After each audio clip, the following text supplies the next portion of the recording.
ABP news आपको रखे आगे। देखिए, बंगाल का चुनाव जो है माहौल वो पूरी तरीके से चुनावी हो चुका है और इसी बीच गुरुदेव रविंद्रनाथ टैगोर के नोबेल पुरस्कार की चोरी का मामला एक बार फिर गर्मा गया है। इसकी जांच सीबीआई ने भी की, लेकिन नतीजा नहीं निकला, मामला बंद हो गया। लेकिन अब चुनाव से ठीक पहले नोबेल चोरी का मामला फिर से केंद्र और राज्य के बीच टकराव की एक बड़ी वजह बन गया है।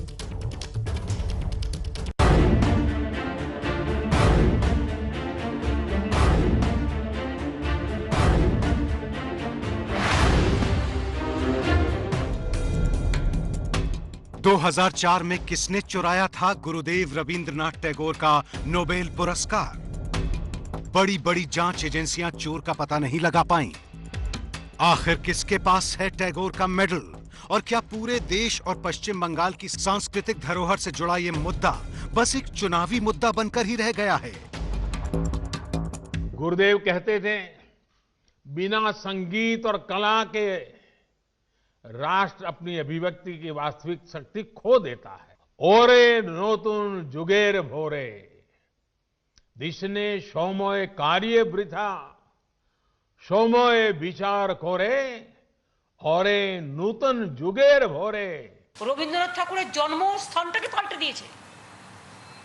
বলেছে বিশ্ব রবীন্দ্রনাথ ঠাকুর নাকি শান্তিনিকেতনে জন্মেছিলেন।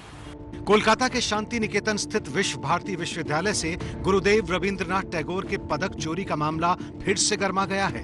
They are responsible to unravel the truth and to find out the medal, which they have not done, which is persistently asking by our Chief Minister Mamata Banerjee, which is not done. Gurudev Rabindranath Tagore की पदक चोरी की यह घटना 25 मार्च 2004 को शांति निकेतन के विश्व भारती विश्वविद्यालय में हुई थी। इसी परिसर में स्थित रविंद्र भवन में विश्व प्रसिद्ध बांग्ला लेखक, कवि और भारत के राष्ट्रगान के रचयिता रविंद्रनाथ टैगोर का घर था। गुरुदेव के नाम से मशहूर कवि गुरु रविंद्रनाथ टैगोर को काव्य रचना गीतांजलि के लिए सन 1913 में साहित्य का नोबेल पुरस्कार दिया गया था। ये पदक शांति निकेतन में ही रखा था। साल 2004 में जब ये चोरी का मामला सामने आया तो उस समय भी इस चोरी को लेकर राजनीति गर्मा गई थी।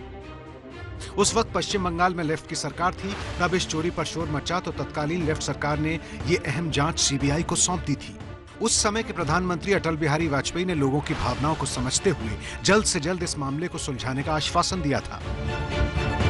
ये बड़े खेद और चिंता का विषय है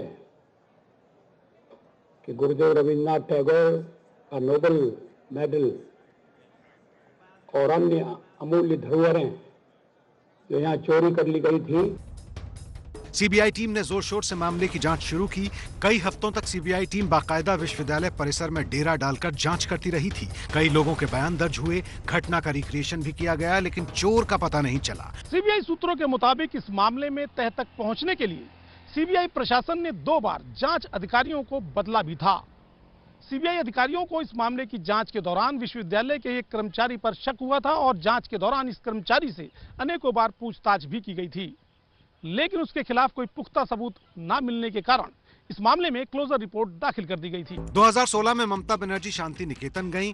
वहां उन्होंने कहा कि इस अमूल्य धरोहर के चोरी होने का उन्हें गहरा अफसोस है। ममता ने कहा, वैसे तो सीबीआई चोरी की जांच कर रही है, लेकिन अगर राज्य सरकार को जिम्मेदारी दे दी जाए तो उसका पता लगाने का प्रयास किया जाएगा। इसी साल यानी 2016 में पश्चिम बंगाल की मुख्यमंत्री ने इस मामले में आईपीएस अधिकारी राजीव कुमार के नेतृत्व में एक एसआईटी का गठन किया था। पश्चिम बंगाल पुलिस का दावा था कि जांच के दौरान एक गायक को गिरफ्तार भी किया गया था और तब जांच से पता चला था कि इस मामले में एक बांग्लादेशी समेत 2 यूरोपियन लोगों का हाथ है। पश्चिम बंगाल पुलिस ने इस मामले की जांच फाइल फिर से वापस कोलकाता पुलिस को देने को कहा था, लेकिन सीबीआई के दिग्गज पुराने अधिकारियों का इस मामले में कुछ और ही कहना है। 2015 से लेके अब तक कलकत्ता पुलिस जो है इसको वापस केस को मांगती रही कि भाई ये हमें दे दो। उन्होंने कोई कल्प्रिट बाय चांस पकड़ा गया तो during interrogation he must have confessed कि साहब वो चोरी में हम लोग इन्वॉल्व थे या जो भी इन्वॉल्व थे। हालांकि अलग अलग मौकों पर ममता बनर्जी बंगाली अस्मिता का हवाला देते हुए इस मेडल चोरी के मुद्दे और इसके चोर को पकड़ने की बात करती रही है। रेप्लिका রেখে দিতে হয় লজ্জায় আমার নিজেকেই নিজেকে ধিক্কার দিতে মনে হয়।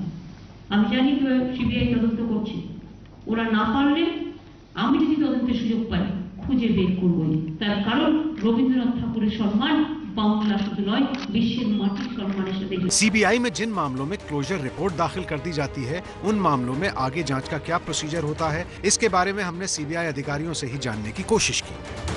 Once a report is filed, that is a final report is filed in the court and court has accepted the charge sheet or the closure report, then the case is dealt with according to that procedure.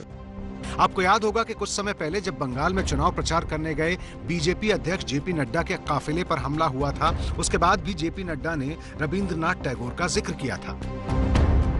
अब एक बार फिर तृणमूल कांग्रेस मांग कर रही है कि जांच की जिम्मेदारी राज्य सरकार को दी जाए ताकि वो इस केस को सुलझा सके।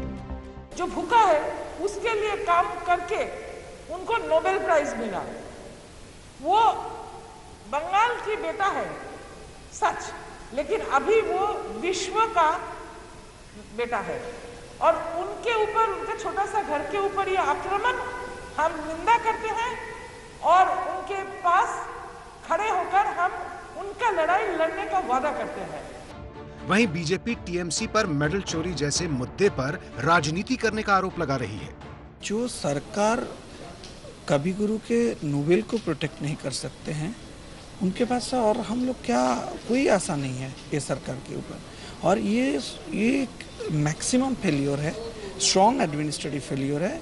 और पहले तो उन लोगों ने इन्वेस्टिगेशन चालू किया था, तब तो जितने टाइम उन्होंने गवाए हैं, उसके बाद सीबीआई इन्वेस्टिगेशन लेने के बाद भी कोई नतीजा में नहीं हम लोग पहुंच पा रहे हैं। जरा सोचिए, इस चोरी की घटना के बाद देश में 4 लोकसभा चुनाव हो चुके हैं, वही बंगाल में 3 विधानसभा चुनाव हो चुके हैं और फिलहाल अगले की तैयारी चल रही है और ये मामला फिर से गरमा गया है।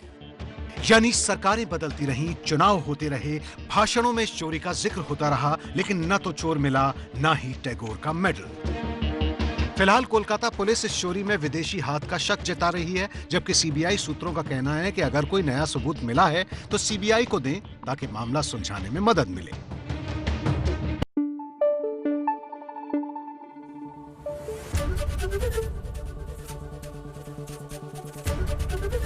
एबीपी न्यूज आपको रखे आगे।